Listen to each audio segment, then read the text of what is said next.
"Oh, that is quite simple," said Abernathy.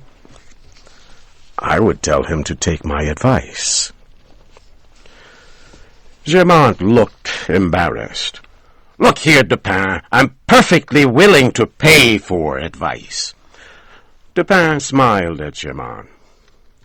"How much money did you say the reward was?" he asked. Germain sighed. "I do not want to tell you the exact amount, but I would give 50,000 francs to the person who helps me find that letter."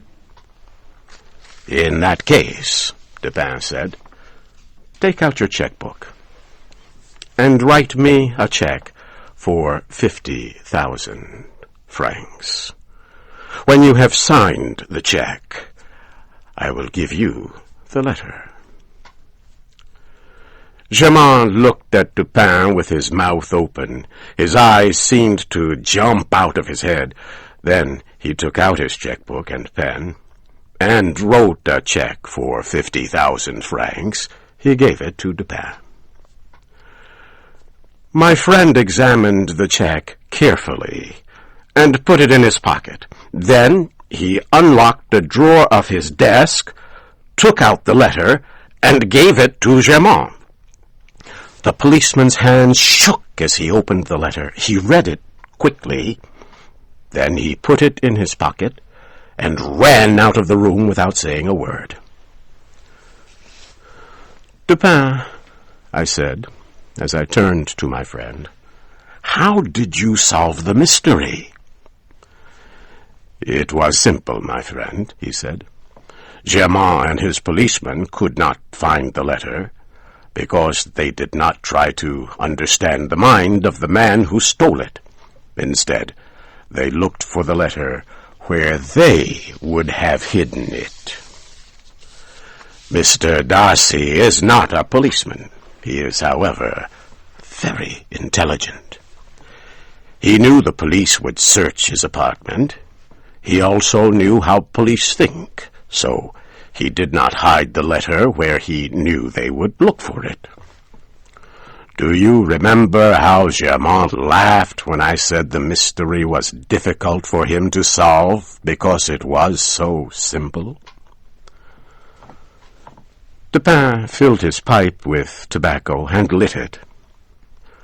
"Well, the more I thought about it, the more I realized the police could not find the letter, because Darcy had not hidden it at all. So I went to visit Darcy in his apartment. I took a pair of dark green eyeglasses with me. I explained to him that I was having trouble with my eyes and needed to wear the dark glasses at all times. He believed me.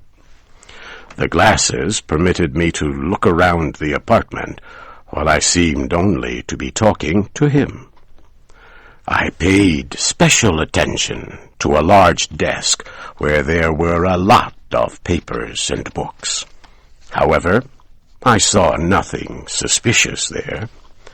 After a few minutes, however, I noticed a small shelf over the fireplace. A few postcards and a letter were lying on the shelf. The letter looked very old and dirty.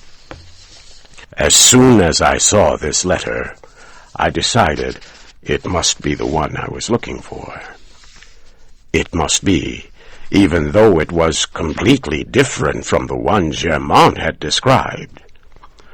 This letter had a large green stamp on it. The address was written in small letters, in blue ink. I memorized every detail of the letter while I talked to Darcy. Then, when he was not looking, I dropped one of my gloves on the floor under my chair. The next morning I stopped at his apartment to look for my glove.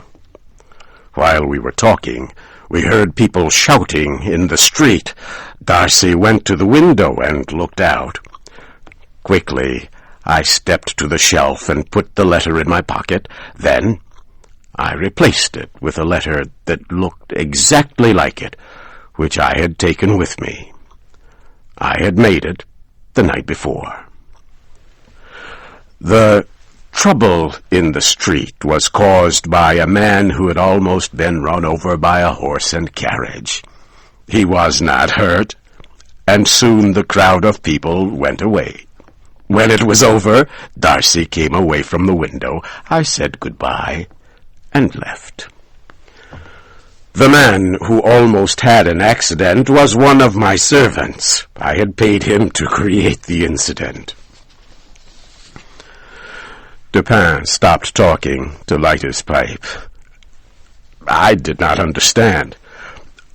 But Dupin, I said, why did you go to the trouble of replacing the letter? Why not just take it and leave? Dupin smiled. Darcy is a dangerous man, he said, and he has many loyal servants. If I had taken the letter, I might never have left his apartment alive.